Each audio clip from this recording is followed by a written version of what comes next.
Presionado por la incontenible movilización social y por el accionar de la guerrilla, Lanusse comprende que la única solución a la crisis de gobierno es la búsqueda urgente de una salida política. Y por primera vez desde 1955, las Fuerzas Armadas admiten que este proceso ya no puede excluir al peronismo. Para llevar adelante su estrategia, Lanusse designa como ministro del Interior al político radical Arturo Monroy, un hábil negociador cercano al líder de su partido, Ricardo Balbini. Señor ministro, ¿usted cree realmente una salida sin proscripción alguna o piensa tal vez que se puede aplicar un esquema como se han aplicado en otros países, por ejemplo en el Brasil, de salida condicionada? Yo estoy totalmente persuadido que el esquema de esta etapa del gobierno es sin exclusión alguna, sin proscripciones. ¿Es posible que sea derogada la ley que disolvió los partidos políticos en la República Argentina? Es posible. ¿Cuándo puede ocurrir ello? En su momento. La derogación del decreto que suspende la actividad de los partidos políticos a comienzos de abril es el primero de una serie de gestos que muestran el camino hacia la apertura del juego político. El 13 de abril, el presidente recibe al secretario general de la CGT, José Rucci, en búsqueda de una reconciliación con los líderes sindicales. Un mes después, en otro acto simbólico, se reabre el edificio del Congreso de la Nación después de 5 años de clausura. El 1 de mayo de 1972, en una visita a la localidad cordobesa de Río Cuarto, Lanusse anuncia la convocatoria a un gran acuerdo nacional, un pacto político con el que pretende fijar las condiciones para un próximo llamado a elecciones. Las Fuerzas Armadas convocaron al Gran Acuerdo Nacional como el medio para materializar una solución definitiva. En su enunciado, el acuerdo se presenta como un intento por superar la división entre peronistas y no peronistas, que había bloqueado todo intento democrático desde 1955. No se trata de enrostrar culpas, pero es necesario reconocer que en estas décadas nuestro acontecer político estuvo signado por sucesivos desencuentros que frustraron en forma sistemática a importantes sectores de la ciudadanía. Las mayorías, reales o no, gobernaron con parcial o total prescindencia y hasta desprecio de las minorías. Esta convocatoria se hará bajo ciertas condiciones. Lanusse tendrá que negociar con el propio Perón puntos importantes. Quiere que el líder justicialista decline su candidatura a la presidencia y además pretende que condene públicamente el accionar de la guerrilla. Perón comprende que la grave crisis en que se encuentra el país le otorga ventaja en la negociación y crea el escenario para un retorno sin condicionamientos. Durante los años de exilio en Madrid, Perón ha recuperado el protagonismo y la influencia en la política argentina. Al apoyo tradicional de los sectores obreros y populares, su movimiento ha sumado el de buena parte de la juventud, que radicalizó sus posiciones durante la resistencia contra la dictadura. Llegamos a una maravillosa y gloriosa juventud de Brasil, que hoy es toda peronista.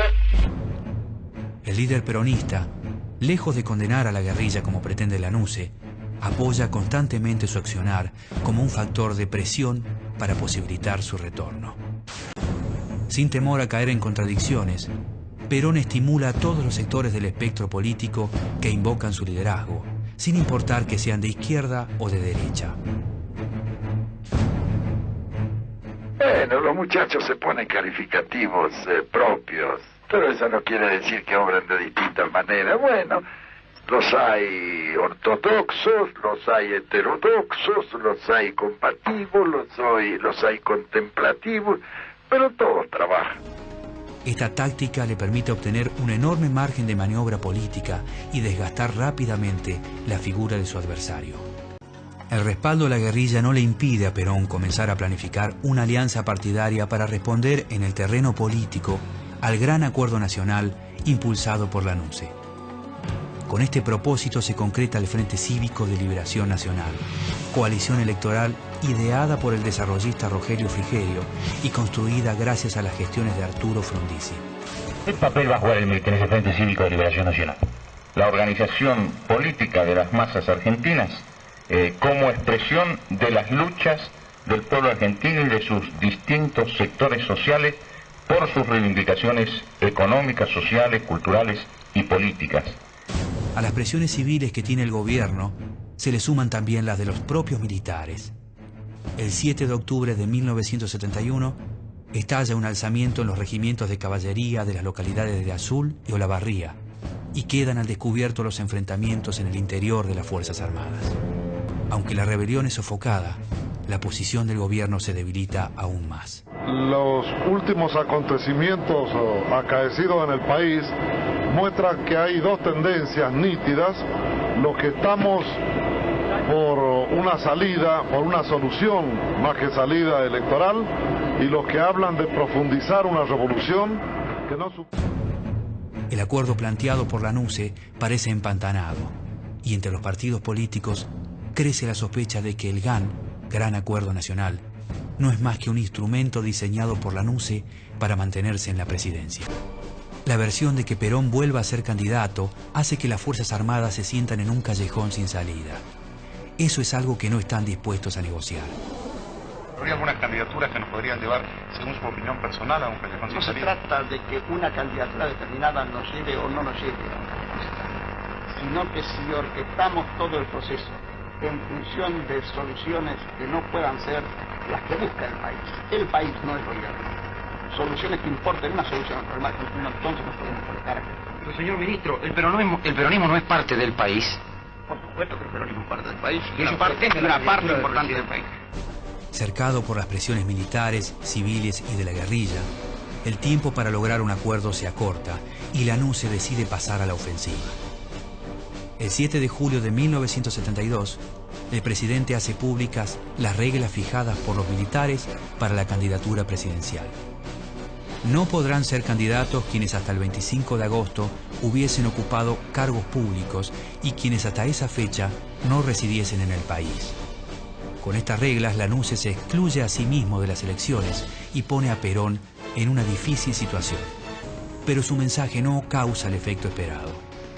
Muchos argentinos ven en el regreso de Perón una solución para los graves problemas que vive el país y no aceptan los condicionamientos.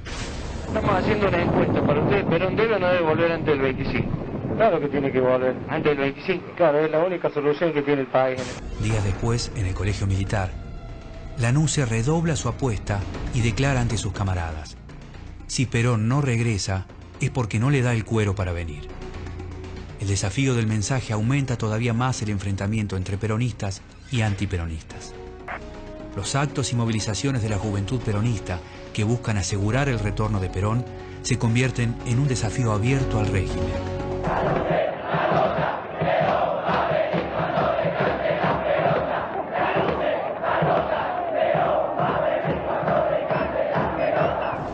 La continuidad del proceso electoral está en duda y esto no hace más que seguir aumentando la incertidumbre. El 17 de octubre está cerca, mientras el clima de tensión y el temor de un alzamiento generalizado crecen día a día. El 20 de octubre de 1972, el delegado personal de Perón, Héctor Cámpora, anuncia la fecha de su regreso. El día 17, viernes de la semana próxima, a las 11 horas de la mañana. Ante la inminencia del retorno, algunos temen por la actitud de los sectores militares más reaccionarios al peronismo y de la juventud radicalizada. Sin embargo, para la gran mayoría de los argentinos, el retorno de Perón parece abrir el camino para la pacificación del país y muchos especulan con un posible encuentro entre la NUCE y el viejo líder. En las últimas horas ha circulado una versión insistentemente en el sentido de que, producirse el anunciado regreso del expresidente Perón, usted mantendría una conversación con él ese mismo día en horas de la tarde. Así como tengo paciencia para aguantarlos a ustedes, voy a tener paciencia y hacer lo que sea necesario por la paz y por la grandeza del país. Hasta tragarme el sapo de hablar con Perón. ¿Más claro? Durante la lluviosa mañana del 17 de noviembre, los nervios de todos van en aumento. Pese a las prohibiciones que rigen, miles de personas se dirigen al lugar para encontrarse con su líder. Las tropas del primer cuerpo del ejército custodian los alrededores del aeropuerto. Tienen la orden de ofrecer resistencia a la multitud para impedir el encuentro. A las 11:15, el avión aterriza en Ezeiza y Perón pisa suelo argentino. 17 años de exilio quedan atrás. En las horas siguientes se teje todo tipo de conjeturas cuando por orden militar Perón no puede abandonar el aeropuerto y debe permanecer retenido en el hotel de Ezeiza. Finalmente, en la mañana del 18, Perón puede abandonar el lugar y dirigirse a su residencia de Gaspar Campos. El automóvil que conduce a Juan Domingo Perón ya está abandonando las instalaciones del aeropuerto internacional. En los alrededores de la casa se vive un clima de fiesta y decenas de miles de personas concurren al encuentro con su líder. La actividad de Perón durante los días que permanece en el país es intensa. El 19 de noviembre recibe al líder radical Ricardo Balbín y sella un acuerdo de reconciliación que termina con años de enfrentamientos entre los dos grandes partidos argentinos. Al día siguiente, Perón celebra una reunión en el restaurante Nino, denominada Asamblea Nacional, a la que concurren los dirigentes de la mayoría de los partidos políticos. Allí establece las bases para el armado de un amplio frente electoral con vistas a las próximas elecciones. Perón lograba, con su presencia, convertirse en el artífice de un acuerdo que la NUCE había intentado llevar adelante infructuosamente durante 2 años. Durante su estancia en el país, no se planea ninguna reunión con la NUCE. Ninguno de los dos generales quiere tomar la iniciativa y el encuentro que muchos esperaban como un gesto definitivo de reconciliación nunca se produce. Y como se evaluaban tantas especulaciones y han pasado tranquilamente y en calma, queremos saber cuál es su propio balance después de este nuestro. Yo hago el balance de las cosas que son de mi responsabilidad y de interés particular. Y como siempre se ha insistido en la conciliación, en eso que se llamó el Gran Acuerdo Nacional, ya lo veo mucho más cerca de concretarse. Si está logrando la conciliación, no tengo ninguna duda. El 14 de diciembre, Perón abandona el país rumbo a Paraguay.